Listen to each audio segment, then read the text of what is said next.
Okay, so for the last 48 hours, I just slept 2 hours.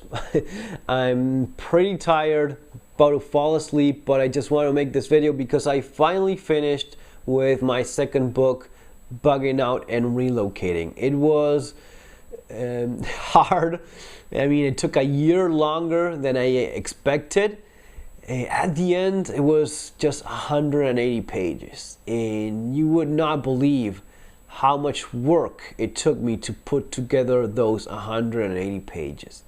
When you guys, I just finished writing it right now. It's just being uploaded to Amazon. It has to be approved.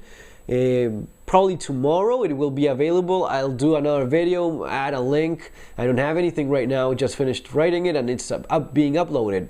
But as soon as you guys can buy it, I'll obviously make another video and include the link. But as I was looking at those 180 pages, I was thinking, I mean, how could it possibly take so long to write 180 pages? I mean, why? Well, the topic, bugging out and relocating, you cannot understand how massive it is to try to write about all the possible scenarios in which you may be forced out of your home, you may be forced to bug out, all the possible countries where you may end up going. The book, Bugging Out and Relocating, is basically two books in one. It's actually divided in two parts. Part one is Bugging Out, part two of the book is Relocating. So basically, I cover in the first part of the book, bugging out all the possible scenarios in which you may just be forced out of wherever it is that you live. Absolutely all of us. It always can happen. Anything from a fire, flood, any kind of disaster that just forces you out of where you are. Storms, tornadoes, a tsunami, a volcano erupting 1,000 miles from where you are can force you. All these things can happen. Some events may be less dramatic than others, or at least have a more limited reach. If your house burns down, that's pretty dramatic. It will be pretty traumatic for you, but it may not be newsworthy unless something very tragic happens. But these things happen basically all the time. But at least for you, it's specific to you, but at least for you, it's a pretty big deal. That forces you out of where you are. That forces you into this bug out situation. Then you have larger scale disasters that encompass maybe your entire neighborhood, your entire state, even your entire country, and that's where the second part of the book comes into play. Relocating. I mean, it was a pretty big effort trying to cover all the. I mean, you wouldn't believe the amount of stuff that I've written, that I've researched, that just doesn't make it to the book. That's why you see 180 pages, and you will not see all the other stuff that I went through and ended up discarding because of one reason or another. Things that just countries that I was researching and eventually realized that they just didn't make sense, or they just didn't work. Singapore, for example. That Singapore is a country that's brought up a lot in the expat circle as a good country for several reasons. But once you start researching it well, once you start learning really what life is like in Singapore, you realize it's not a good choice. Freedom is not conceived in the same way as Western culture people consider it. Geographically, it's not the best. I mean, there's several different things that once you start going into more detail, after maybe 2 or 3 weeks of learning about that specific country, you realize that it's you just wasted your time. Well, maybe waste time is not it's not the word. It's a process. You research, you discard what you realize doesn't work, and you don't even mention it. At least that's what I ended up doing in the book. I just focus on the things that work, not the ones that don't, for obvious reasons. Basically, I end up with the following countries. In case you guys are wondering what countries I go for: United States, Canada, Australia, Ireland, New Zealand, and Uruguay. Uruguay I mentioned because I get so much email about people asking about Uruguay. I also wanted to include a country of the southwestern hemisphere. If you just have to look at a country from that part of the world, that's where I would be going. Uruguay would be my choice. I've mentioned it before, but I of course write specifically about that in the book. Basically, with those choices, you cover southwest with Uruguay, south east with Australia and New Zealand, northwest with US, Canada, and going a little bit more to the east, well, Ireland and Europe, there you have it. But yeah, it's basically a few choices. Of course, English, big reason why most of these countries are being selected. Some of the countries that are mentioned, and I didn't include all of the stuff that I had on them because it just, I mean, for example, Spain's honorable mention to the following countries: Spain, Portugal, a very cheap country, one of the cheapest country in Europe, but the price difference, the cost of living difference, it's not enough so as to justify it compared to some of the other countries that I've mentioned, so it just doesn't cut it. Slovakia was a country that I researched a lot and I liked it, but at the end of the day, language, culture, all those things just don't. So I do mention it as other countries. If you wanna, if you are of that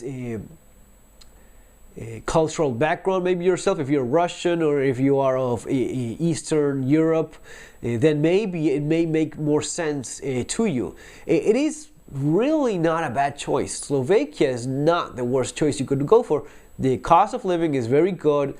The geography and nature is actually fantastic. You have lots of forest. Cost of property is very cheap. Gun laws are actually great. In Czech Republic as well. That was another country that I paid a lot of attention to, but again, they just don't get as much detail. I don't put a detail that much detail of those countries in the book because they have certain flaws, especially the problem of language. If you don't speak the language of the country you're going to, that's a huge barrier. That's a huge problem. And all the other advantages that these places have will not compensate. Different language, not only that, but different culture as well.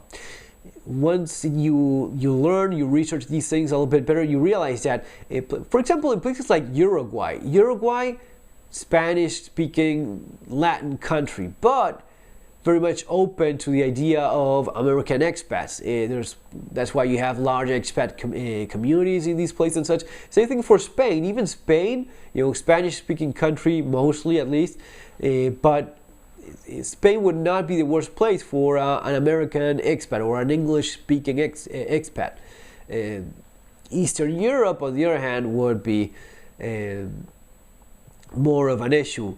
The Nordic countries, you have the countries that are usually ranked as best countries to be born in. Now, why best countries to be born in? Because Sweden, Norway, these countries are very much great in lots of important areas, but you have, of course, the language problem and you have the weather issue, that it gets pretty freaking cold in winter and it gets pretty depressing to a point. The culture is also very much different, and for Americans in general, which is 90% of you guys watching, the cultural shock will be significant. That's what I've learned from reading time and again, hours and hours. So basically, I would end up having a lot of stuff on Sweden and liking it a lot.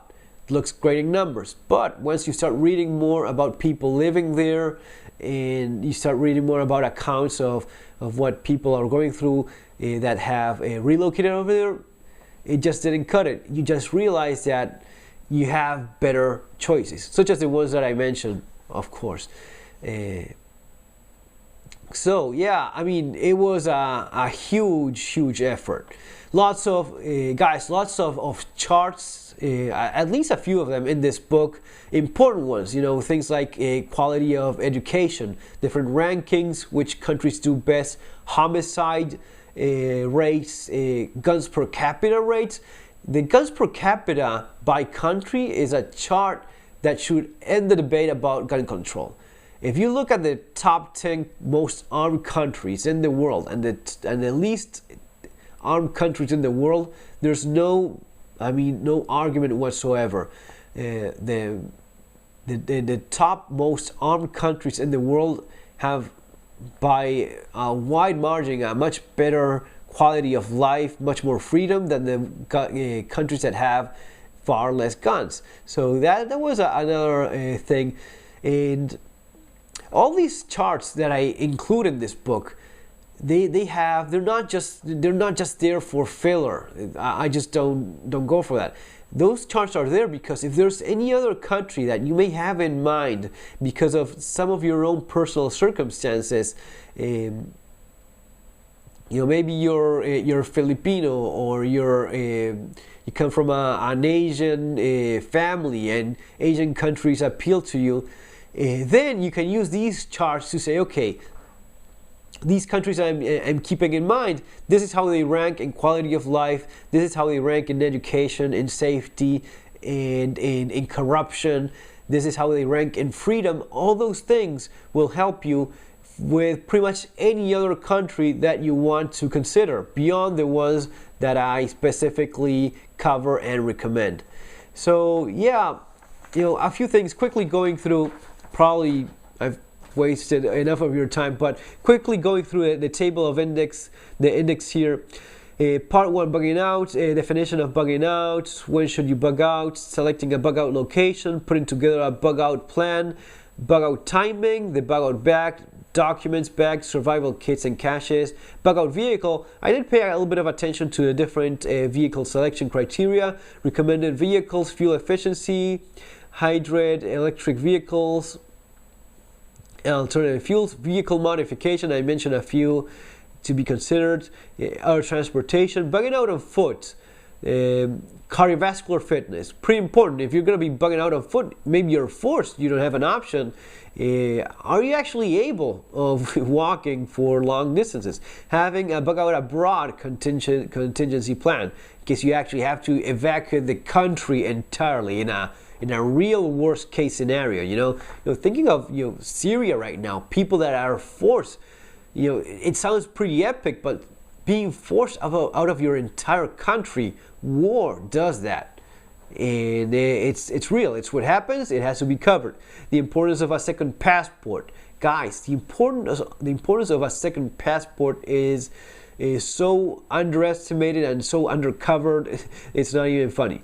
How much money do you need? Bugging out on precious metals, patriotism, and bugging out, something that has been brought up many times before. Part 2, relocating. Making up your mind about relocating. When should you relocate or bug out abroad? Where should you go? Key question there. Best quality of life. Human Development Index. Corruption Perception Index. Pearson Global Skills and Education Ranking. For those of us with kids, you want to go to a country that has quality education. OECD World Education Ranking 2012. This is 2012 because the research that they compile in 2012 gets published in 2013, and the one they pile in 2013 gets published. Basically, that's why sometimes some of these charts seem to be a little bit, couple years older. Freedom in each country, that's pretty interesting. And freedom in economic terms, in political terms, and freedom of press. A country that has no freedom you should really, it wouldn't be one of my first choices, definitely. Firearms ownership per capita in each country. Homicide rate by country. Considerations when choosing a country. Personal considerations when relocating to Latin America, a pretty often asked question. Recommended countries. And then I start with United States, Canada, Australia, Republic of Ireland, New Zealand, Oriental Republic of Uruguay, other countries, country selection and detailed research, city, country, or suburb. Specifically where within those countries you would be thinking of going before buying and renting, before, during, and after leaving. The tough choice of actually leaving everything behind. I asked my wife a few basic questions that her reply was quite interesting. Actually, it surprised even me, so maybe it will surprise you as well. My wife on relocating, and that's that, guys. I'm gonna go take some well-deserved rest. As soon as the book is available, I'll let you guys know, but that's that, guys. Take care, have a great day, and see you in our next video.